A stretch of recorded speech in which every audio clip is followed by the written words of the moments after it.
Oh, ay paano kung may mga comment na hindi maganda, paano mo i-handle? Sabi ko wala naman O paano pag mayroong nag-comment na hindi maganda, paano sabihin mo? Yaman na lang sila. Ang ating kapatid na naglalakad-lakad at parang okay naman. Ay, oo, mas okay siya ngayon, I think. O yung paglalakad niya, parang okay naman na siya. Oo, naka-recover na talaga siya. Magandang araw po sa inyo lahat mga amigo. Andito na po tayo mga kababayan ko sa isang eksena na kung saan nag-aayos po tayo ng ating mga halaman. Ayan po. So, ang bonsai po ay tinatanggalan po talaga ng dahon yan para pinatanggalan ko ng dahon ito para po umayos po yung kanyang mga sanga. At saka po, tatanggalan ng wire. Ganyan po ang pagbobonsai. Dahil po yan, ayan, ganyan po mag-bonsai. Parang maliit na puno lang yan. At ito, ayan, ito tinanggalan ko to. Tingnan nyo, nagbago na yung mga dahon niya. Pinatanggalan ko. Di ba ang ganda? Pagka naging fresh yung kanyang mga dahon. Ito, natatakot akong tanggalan. Baka hindi siya bumalik. Kaya po, yan. Ito, hindi pa naaayos. Ito, hindi pa naaayos. Ito, hindi ko natatanggalan. Tatakot ako pagka ganito yung halaman eh. Hindi ko pa kabisado. Baka mamaya magtanggal ako ng mga dahon. Nga. Diba? Mamatay. Ayoko mamatayan ng bonsai. At may namatay na po ako ng bonsai, mga amigo. Ayan po. Ganyan lang yung pag umaga kami. Kape-kape. Good morning, good morning. Mga kamuta. Mga kadaha. Andito po si Kuya Raul at syempre po nakikita nyo po na nantay sa bonsayan at nagre-relax. Ngayong araw po alam nyo na maano ang pakiramdam ko. Namimiss ko si Joanna tsaka si Wesley. Aga kong nagising kanina pa. Pero mga gagawin natin. Ayun ako, buhay. Buhay na buhay. Ayan na po siya. Ay, aga naman natin Janet. O, diba? Nakakatuwa naman po siya. Hello, good morning! Where is Ate Janet? Ate Janet? Nandun siya sa loob. Ay, nako. I love Ate Janet. Ayun na po. Billy, alam mo talagang darating ako. Alam ni Billy na darating ako. Ay, kasi umaga. Darating kasi Tito. Ganon. Kaya kunyari, naglilinis si Ate Billy. Titingnan po natin ang pagpapanggap ni Ate Billy. Pagpapanggap. Marumi no? May check-in ha? Wala pa nga dito kahapon. Sabi niya mag-check-in daw ulit sa ibang araw. Ano ba sabi? Alam naman siya sinabi. Yung nanay niya ata yun. Gusto makita? Oo, tinignan. Ano sabi naman? Tinignan kung yung place kapag mainit na palamig naman na din pala. Palamig na pag anong oras. Mga 2 daw kasi sila ata kapag 1 or 2. Ang sabi kasi, mag-check-in daw sila ng ibang araw. Kasi una... Baka yung girl, yung isa, yung kasama nila. May Oo. kasama silang isa eh. Oo. Nahanap ka nga, sabi ko wala. Oo. May ano ka po, busy Hindi kasi yun natin subscriber. Oo. Ewan ko saan niya nalaman yun. Sige, maglinis. Pinigyan na nila. Picture mo ay kapatid daw kung may nag-inquire. Oo. Sabi nila. Ano nga nagulat nga ako kasi hindi naman mga subscriber yun. Nakikita na po kasi mga amigo yung sa... Ayan sa Ate Janet. Sipag nyo oh. Sipag talaga ng dalawa na yan. Ayan si Ate Janet.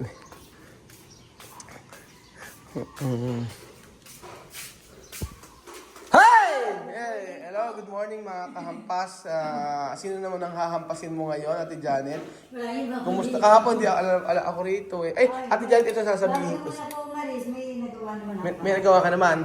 Ayan, tapos Ate Janet, ang priority dyan yung mga salamin. Kasi yung salamin dyan talaga, sobra. As in, yan. Kailangan dyan na yung panlinis talaga. Tapos, ayun, tsaka yung mga wall. Ito, Ate Janet, sige, ikaw na bahala, kaya mo na yun. Tingnan natin. Salamat sa mangga, ha? Marami pa ba? Nung pakuan nga kahapon, lang ano na. Ay, sayang. Wala ka na. Okay yung pagkatrabaho. Okay lang. Magaan na, no? Saglit ka lang naman eh. O di syempre, gusto mo bumali uli ngayon. Ay, hindi. Ay, mo. Nagko-comment nga. Bakit? Kung Janet bali ng bali, baka matanggal ka. Ay, hindi. Hindi mo ka tatanggalin. Hindi, okay lang. Huwag kang Huwag kang Hindi, paano pa naman ako? Hindi, pagka gusto mo bumali, walang problema. Gusto mo ba? Hindi. Baka mamaya ala ka ng pang-ulam. Meron pa? Sure! Yes, yan. Mm-mm. Pero kahit ano naman kinakain mo, di ba? Hindi ka maselan sa pagkain? Hindi naman. Oo. Sa rep naman kasi namin, may mga pagkain doon na sa freezer namin, may mga ano doon, frozen food. Oo, mamaya dumaan ka ha? Dumaan ka, no? May mga frozen food doon. At least nadadalian ka lang sa, nagbabasa ka pala ng comment. Hindi ka kabilang. Nakita ng aking Ah, iPad. Kasi sinasabi sa'yo, Hindi na mahilig sa cellphone. Hindi ako naman. pinababasa lang sa'yo. Wala ka ba cellphone? iPad ang ginagamit ko. Ano? iPad. Ano yun? Mahal yung iPad. Yung tao naman na ito. Ano nga yun? Oh. Iba Ay. iPad. Ano na dyan? iPad dyan. Paano mo nakikita yung vlog ko? Hindi, nandun sa cellphone doon. Hindi sa yung cellphone. Hindi sa yung cellphone yan. Sa akin ito. Sa yung cellphone pero wala kang cellphone na may screen. Wala akong sariling cellphone. Wala pa rin sa yung cellphone. Sira nga. Ay, nako. Hindi ka nakakapanood ng vlog. Hindi, nakapanood ako sa kanila. Oo. Tigtatawanan nga ako nung napanood ko yung unang araw ko dito. Oo, ano, bakit? Ipagkabigat wala na problema sa'yo. Wala, Wala. maganda naman yung mga nila. Ay, paano kung may mga comment na hindi maganda? Paano mo i-handle? Sabi ko wala naman Paano pag mayroong nag-comment na hindi maganda? Paano sasabihin mo? Yaman na lang sila. Paano pag sinabi Janet, ako Janet na ayaw yung pagbutihan ng pagkatrabaho, paano pag may nag-comment na gano'n, ano sabihin mo? Magaganda naman yun. May check-in kasi kaya kailangan maglinis na maglinis. Ang ginawa niya, pinasa niya sa mga kapaligan niya para Ate Janet, kaya mo talagang sumampa dito? Kaya mo talagang pag may hagdan, ano? Ayun, no, yung mga wall. Wall lang naman, hindi naman yung ibabaw. Kasi yung, inaano kasi yan. Yan ang turo sa amin. Na pati yung mga wall, nililinis-linis talaga yan. Gusto kaya yung parang ito. Oo. Ang linis. Andiyan kay Belinda. Lagyan mo ng Clorox. Ay, hindi. Moriatic kasi Moriatic. Meron ako nakikita ang dilaw-dilaw dun eh. Moriatikin mo. Asa yung Moriatic, Belinda? Yung pang Maganda mo. niya doon. Yun ba yun? Opo, ayan, mga amigo. Kailangan, Moriatikin mo, yung mga, pagkayari na lang, tsaka Moriatikin. Baka maano sa ilong yan eh. Sa kamay ka. Oo, sa kamay. Iyan mo lang pag, anong gagawin mo? Yung bang ginagamit yung pangkuskus. Saan? Yung sa Sa wall? Ay, kahit anong basahan. Ayan, ikaw ang bahala. Sa wall daw. Sa mga wall. Basahan, kahit anong basahan. Makinig ka sa sa housekeeping supervisor. Ikaw trainee ka pa lang, Ate Janet. Ate Janet, mamaya magwalis ka dito, ha? Ayan. Walis. Tapos, actually, Ate Janet, kahit di mo siya kahit i-map mo lang siya, pagka walis, i-map mo. Kahit anong basahan, pwede yan. Hanap ka yan sa loob. Malinis ba sa loob? Ere, diba? Ba't may natutugin eh? Smiyo. Aba, malay ko. Ito, basahan. Diyan eh. Ito. napuyat ang bata. May puyat na bata. Rin eh. Si Axel Andin eh.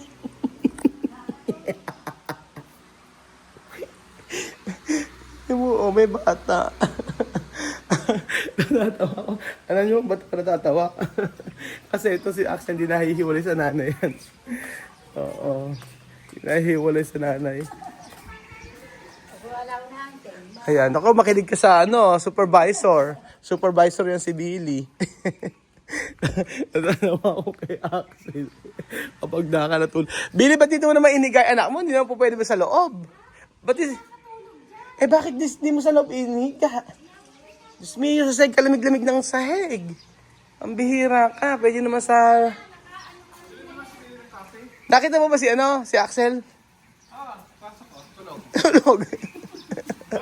Gising mo siguro yung maaga. Ginising mo ba ng maaga? Halika't magkape na tayo. Ate Janet, magkakape tayo. Tsaka meron akong dalang kamote. O, di ba? Kamoting nilaga. Ano check up. Eh di okay naman na, binawasan na uli yung inalis na si Tipolin niya. Tapos, Kaya binawasan na niya apat na lang din. Ay, tatlo na lang iniinom niya, tapos pang-apat lang yung cellphone niya. ano sabi ng doktor? Okay naman na. Tapos, July uli ay, tama, July. alam mo sinabi? Wala naman sinabi. Basta tinanong lang siya kung nagda-drive na ba siya, sabi niya hindi pa. Kasi nga yung kamay niya, kasi yung paa niya, hindi ko masyado. Pero ano sabi ng doktor? Kaya naman daw mabalik sa dati? Hindi, ang magsasabi daw nun, yung therapy. Ay, therapy. Oo. Wala silang idea. Wala naman siyang therapy daw nagsasabi na kung hanggang kailan siya makaka-recover. Kasi at saka nasa sa kanya din daw yun. Sa kanya. Mm-mm. Kaya lang, Dilis, alam mo, pakainin mo ng pakainin kasi ang payat. Kumakain niya, takot lang siya talagang kumain. Sabi ko, yung mga pagkain niya, minsan di ba pag mag-uuli ako, kainin mo yan ako, ayaw, takot na takot, di ba pag magbibigay nga sa akin na sige ka ako, kainin mo yan, sabi ko. Takot siya kumain. Takot siya Natakot na Oo. Trauma siguro. Lalo na sa gabi, konti na sa gabi, okay lang. Pero ako yung umaga, tanghali, yan importante, damihan may kain mo. Oo. Ngayon daw kakain na. Sinabi rin sa kanya ni Doc, sabi niya, kumain ka. Sabi niya, hindi naman yung gaya ng kain mo dati. Pwede ka naman kumain kaya lang, wag lang yung sobra-sobra. Oo. Takot na po ay ka ako, Doc, sabi niya. Yun. Sabi niya, kumain ka. Kasi nga, naglalakad. Sobrang payat eh. Oo. Pumayat siya. Sabi ko nga kumain. Abay, ang konti lang siya kumain. Binibigyan ko natin. Baka natatakot. Yun yan, takot na siya talaga. Halika na, magkape na tayo. Bili tayo ng Great Taste. So, tingnan natin yung kanyang dinamuhan. Ayan. Naku, nabasag. Alam mo, nakasira ito. Nasira ito, nagkikater yata. Tapos sabi nga, babayaran na lang nila. Tapos nasira yung TBC doon. Sabi, babayaran na lang nila. Yung iba pa yung nakasira na TBC doon. Tapos sabi ko na lang, wag na. Kasi, yung pati yung ito solar, nasira. Nasira yung solar dito. Pinababayaran paano pag binayaran ni wala sahod, wala silang matitirang sahod. Sabi ko hayaan muna. Oo. So ayan po siya po mga amigo, ang ating pamilya, ang ating kapatid na naglalakad-lakad at parang okay naman. Mas okay siya ngayon, I think. Yung paglalakad niya parang okay naman na siya. Naka-recover na talaga siya. Halos umaano na yung lakad niya nagdumidiretso-diretso na Ganon. So yun pa mga amigo, ang araw na kung saan nagkasama si Ate Janet na naglilinis. Kahapon nandito sila, tapos ng isang araw bumalik siya ng hapon. So grabe ang hirap na ginadanas ni Ate Janet. Doon pinapasahod yata dyan sa may school yun, 2,000, 2,500, ano ba? Kalimutan ko na, basta ganoon lang, a month. Dito, ilang buwan niya sasahurin yun. Diba? Yung sahod sa isang buwan na paghihirapan, kung hindi masyado mahirap kasi 6, 7, 8, 9, 3 oras lang o 6, 7, 8, 9. Diba? Sa isang buwan niya, kikitain meron siyang fixed na sahod. Yun ang maganda. Turuan natin silang mangisda. Paano ba? Tinuruan mangisda. Turuan magtrabaho. At least meron siyang regular na sahod. So, thank you so much po mga amigo. Happy ako dahil nagagawa natin ito sa ating mga kababayan. Salamat po mga amigo at God bless po. Ayan, ang ganda ng mga halaman. Ay, mga ginawa ni Billy. Ni Ate Janet, nagwalis ulit. Ang ganda Naayos niya, nalinis niya. Si Ate Janet pala ang susi para ma-maintain ang resort. Salamat po.